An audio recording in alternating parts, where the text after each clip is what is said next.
My name is Giovanni, and I've worked at a funeral home in Milan for over 20 years. I've prepared hundreds of bodies for burial, young and old, rich and poor, each one treated with dignity and care. After 2 decades, I won't lie to you, the work became routine. Just another task to complete professionally and move on to the next. Then in October 2006, I was assigned to prepare the body of a 15-year-old boy named Carlo Acutis. What happened in that preparation room haunts me in the most beautiful way possible, and I've never been the same since. I've never told this story publicly before. For years, I kept it to myself, worried people would think I was crazy or looking for attention.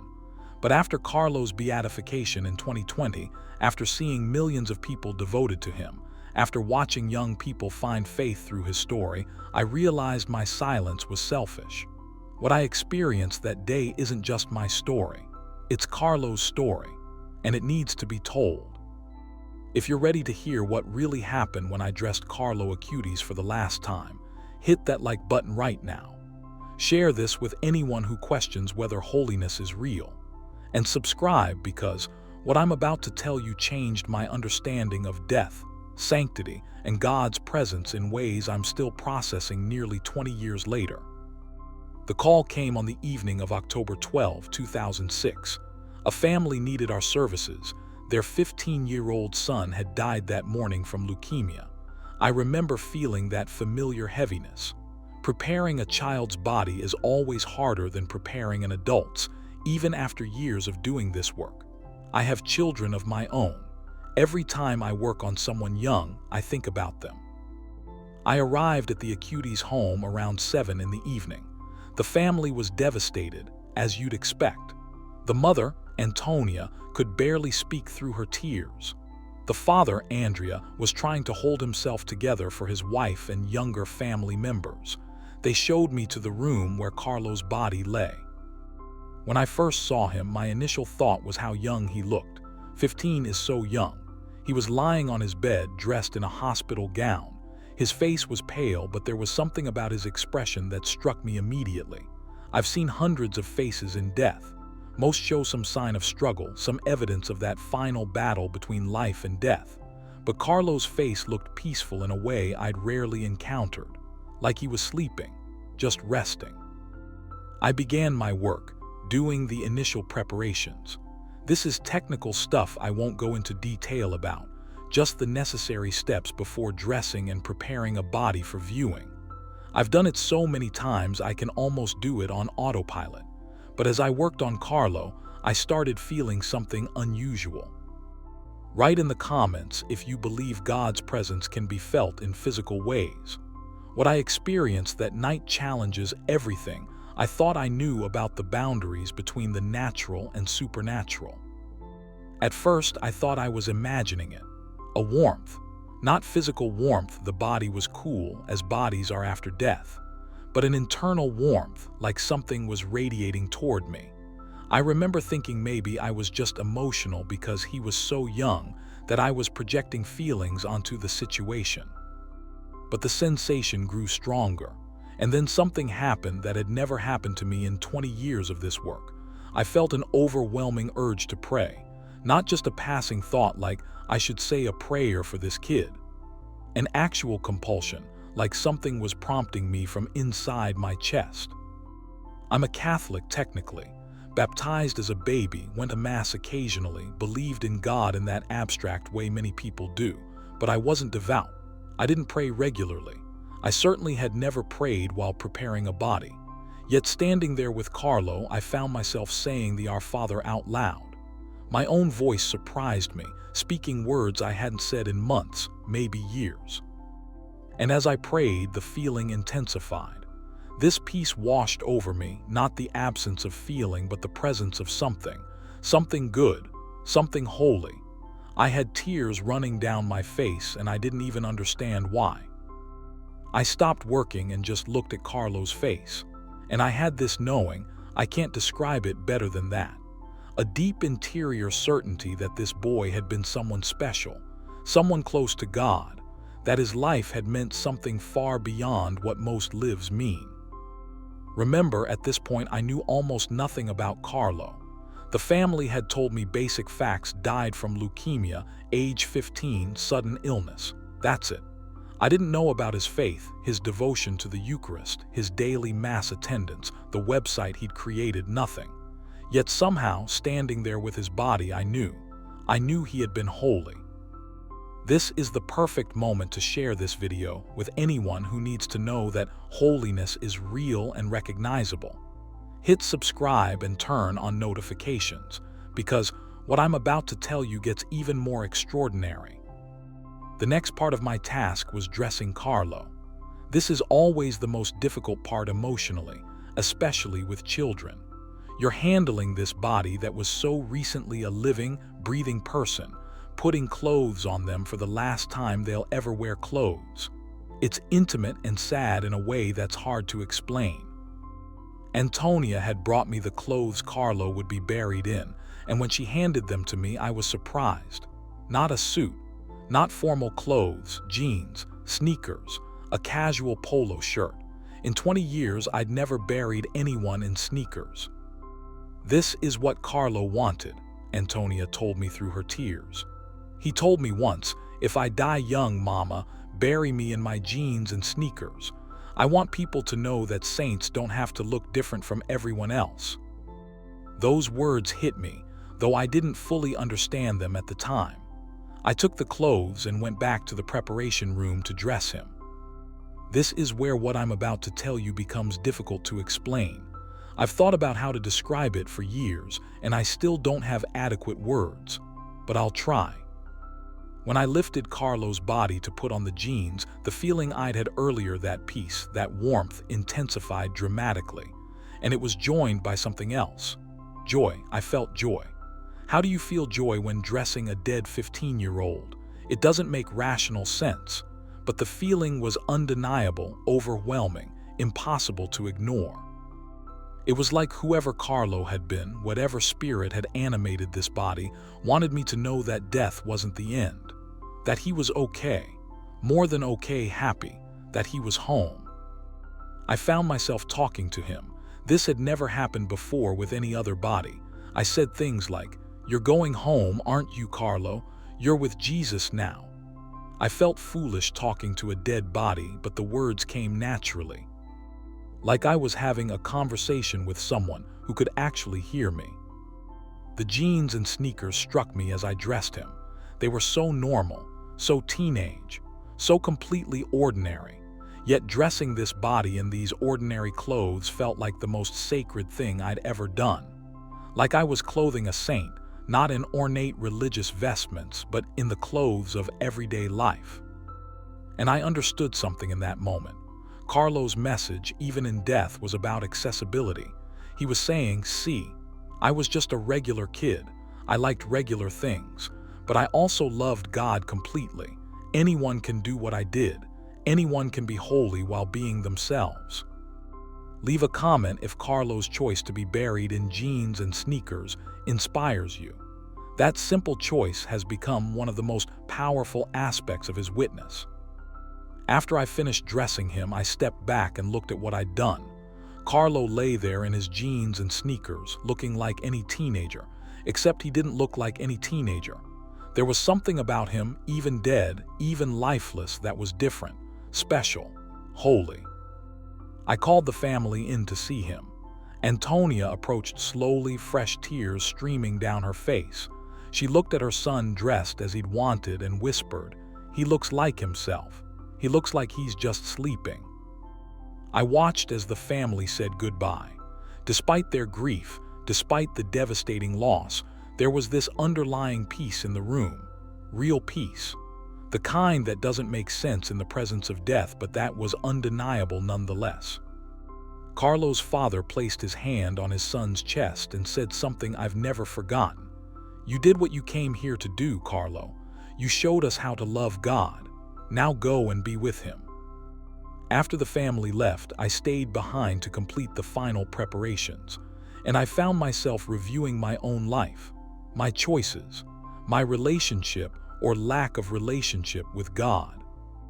I realized I had been going through the motions, baptized Catholic, attended Mass occasionally, believed in God in an abstract way, but I had never really pursued holiness. I had never asked myself what it meant to truly love God, to give Him everything, to make faith the center of my life. This boy lying in front of me had done in 15 years what I hadn't done in over 40.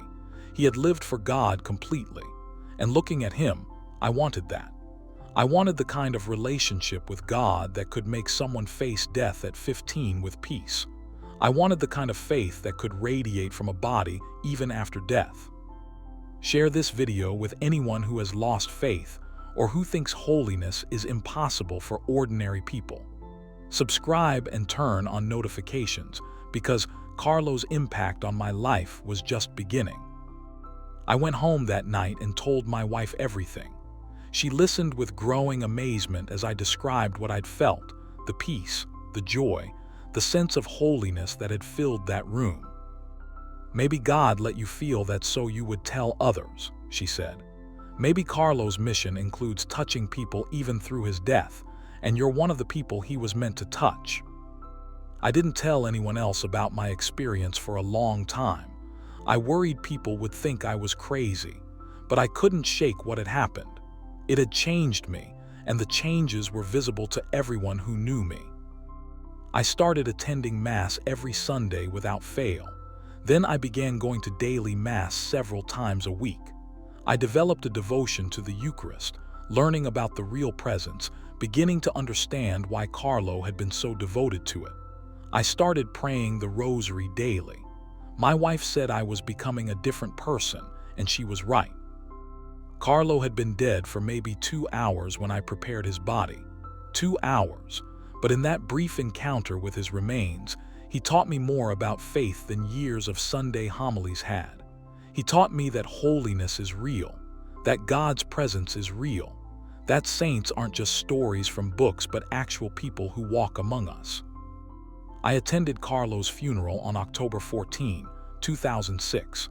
I normally didn't go to funerals for people whose bodies I'd prepared, but I had to be there. I stood in the back of the church and listened as the priest said, "Carlo lived his 15 years with more purpose and more love than many people live 80 years. He understood that life isn't measured by length but by depth." Those words stayed with me. Carlo's short life wasn't a tragedy, it was a completion. He had done what he came to earth to do. Years passed. I continued my work, preparing hundreds more bodies. But I never forgot Carlo. Every time I prepared someone young, every time I dressed a body in the clothes chosen by grieving parents, I thought about that October day when I prepared a teenage saint. Write in the comments if you believe brief encounters with holy people can change our lives forever. My testimony proves that even touching a saint's body can transmit grace that transforms everything. Then in 2020, I learned that Carlo Acutis had been beatified.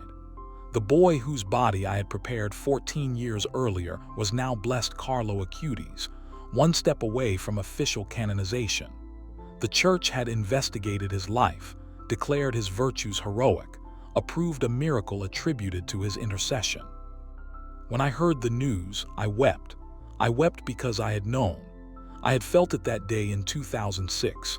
I hadn't understood it fully, but I had known in my spirit that I was preparing the body of someone holy, and now the church was confirming what I had experienced. I decided it was time to share my testimony. I contacted Carlo's mother, Antonia, and told her everything, the warmth, the peace, the joy, the compulsion to pray, how that day had changed my life. She wasn't surprised. "Many people have told me they experienced something unusual around Carlo," she said. Even before his death, people would comment on a sense of peace in his presence. After his death, during the wake and funeral, countless people mentioned feeling something they couldn't explain. "You're not alone in what you experienced, Giovanni. You were just fortunate to be one of the first." Some people are skeptical when I tell this story. They attribute my experience to emotion or imagination. That's fine. I can't prove scientifically what I felt, but I know it was real. I've prepared hundreds of bodies before Carlo and hundreds after. Nothing has ever been like that day. the peace, the joy, the sense of holiness. The way his body seemed to radiate something that changed me from the inside out. And the proof isn't just in what I felt that day. The proof is in how it changed my life. I'm a different person because I prepared Carlo's body. My faith is deeper. My prayer life is richer. My relationship with God is real in a way it never was before. When you encounter a saint, even a dead saint, something happens to you. Grace is transmitted, and that grace does its work over time. I've visited Carlo's tomb in Assisi several times since the beatification. Each time, I kneel and thank God for the privilege of preparing his body for burial. I was just doing my job that day, just another assignment. I had no idea I was preparing a saint. I had no idea that brief encounter would change my entire life. I look at the streams of pilgrims who visit Carlo's tomb and feel a connection with them. We've all been touched by Carlo in different ways, some through his intercession and miracles, some through learning about his life. I was touched through preparing his body for burial. But we're all experiencing the same reality. This teenage boy loved God so completely that grace radiates from everything connected to him. This is the perfect time to share this video with anyone who needs to encounter the reality of holiness. Subscribe and turn on notifications because more stories like mine need to be told. I speak occasionally now at parishes and conferences about my experience. I emphasize that Carlo's message, that holiness is possible for ordinary people, was evident even in how he chose to be buried. Those jeans and sneakers were his final teaching moment. He could have been buried in a suit, looking formal and distant. Instead, he chose to be buried looking like any teenager. The message is clear. Saints aren't a different species. They're ordinary people who make extraordinary choices. They're teenagers who wear jeans and sneakers but who also attend daily mass and pray the rosary and use their gifts for God's glory. My testimony provides a unique perspective on Carlo's sanctity. Most testimonies focus on miracles, on healings, on Carlo's life and works. Mine is about his death, about the mystery of what happens to the body of someone who has lived in intimate union with God. I've prepared the bodies of many good people over the years, kind people, decent people, people who went to church and tried to live right, but preparing Carlo's body was different. There was something there that I'd never encountered before and haven't encountered since. Call it what you want: grace, holiness, the lingering presence of someone who lived in union with God. Whatever it was real, and it changed me forever. I'm not a theologian. I'm not a priest or a scholar. I'm just a funeral director who had an extraordinary experience. But that experience taught me truths that theology books couldn't. It taught me that holiness is real and recognizable. That death isn't the end for those who die in Christ. That grace is tangible, almost physical, in the presence of those who have lived close to God. Leave a comment sharing your thoughts on how holiness affects even the physical remains of saints. My experience suggests there's something real, something powerful, something sacred about the bodies of those who have lived in intimate union with God. My life since that October day in 2006 has become a testimony to the power of encountering holiness. I speak openly about my faith now, something I was uncomfortable doing before. I share Carlo's story with anyone who will listen. I encourage young people to pursue holiness, using Carlo as proof that sanctity is possible in the modern world. To anyone watching this who's struggling with faith, who thinks holiness is impossible, who believes God is distant and unreal, I want to say this: I was you. I was the guy going through the motions, believing in God theoretically but not experiencing Him practically. Then I spent 2 hours preparing the body of a 15-year-old saint, and everything changed. You don't need to have my specific experience. You don't need to prepare a saint's body, but you do need to open yourself to the possibility that holiness is real, that God's presence is real, that grace works in tangible ways. Carlo's life and death prove these things. My testimony proves them. The thousands of miracles attributed to Carlo's intercession prove them. Holiness isn't reserved for special people from special times. It's available to everyone. Carlo showed us that. A regular teenager in jeans and sneakers who loved God completely and changed the world by his faithfulness. If he could do it, any of us can do it. That's the message I received while dressing Carlo for the last time. That's the truth that changed my life. That's what I want everyone to know. I'll never forget the feeling of putting those sneakers on his feet, knowing they were the last shoes he would ever wear. Such an ordinary action, tying a teenager's sneakers, but in that moment, it felt like the most sacred thing I'd ever done. Like I was completing the final chapter of a saint's earthly story. Like I was preparing someone for a journey, not just to the cemetery, but to heaven itself. Carlo was ready for that journey. His life had prepared him. His death was peaceful because his life had been faithful. And somehow, in ways I still don't fully understand, his body transmitted that reality even after his spirit had departed. Write "Thank you, Giovanni" in the comments if this testimony has moved you or strengthened your faith. Knowing that my story helps others makes the vulnerability of sharing it worthwhile. To Carlo's family, if you're watching this, thank you for the privilege of caring for your son in his final hours on earth. Thank you for trusting me with that sacred task. Thank you for choosing to dress him in jeans and sneakers, sending that powerful message about the accessibility of holiness. And thank you for sharing his story with the world.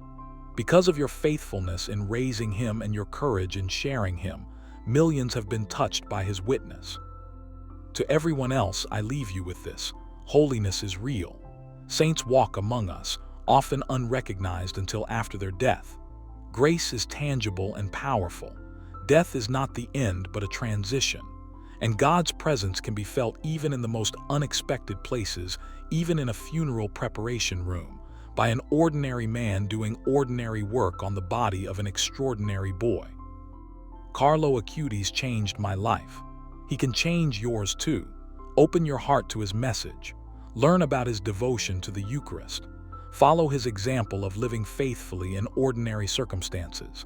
Ask for his intercession. And most importantly, pursue the kind of relationship with God that Carlo had: real, deep, transformative, life-defining. I prepared hundreds of bodies before Carlo and hundreds after, but only once did I prepare a saint. Only once did I feel that unmistakable presence of holiness. Only once did my work transform me as much as I was transforming the body in front of me. That's my testimony. That's what happened when I dressed Carlo Acutis for the last time. I was just doing my job, but God used that moment to change my life, to deepen my faith, to show me that holiness isn't a myth or a memory but a present reality. Blessed Carlo Acutis, you whose holiness was evident even in death, pray for all of us who seek to live as you lived. Pray especially for those of us who work with death daily, that we might never lose sight of the sacred nature of every human body, made in God's image and destined for resurrection. Help us give ourselves completely to God while remaining fully ourselves. Teach us that sanctity is possible in ordinary life, with ordinary clothes, in ordinary circumstances. And may our lives, like yours, radiate the grace of intimate union with God, touching all who come near us. Thank you for touching my life, Carlo. Thank you for teaching me through your death what I hadn't learned in 4 decades of living. Pray for me and for all who hear this testimony, that we may become saints in our own time, in our own way, loving God with all our hearts. Amen.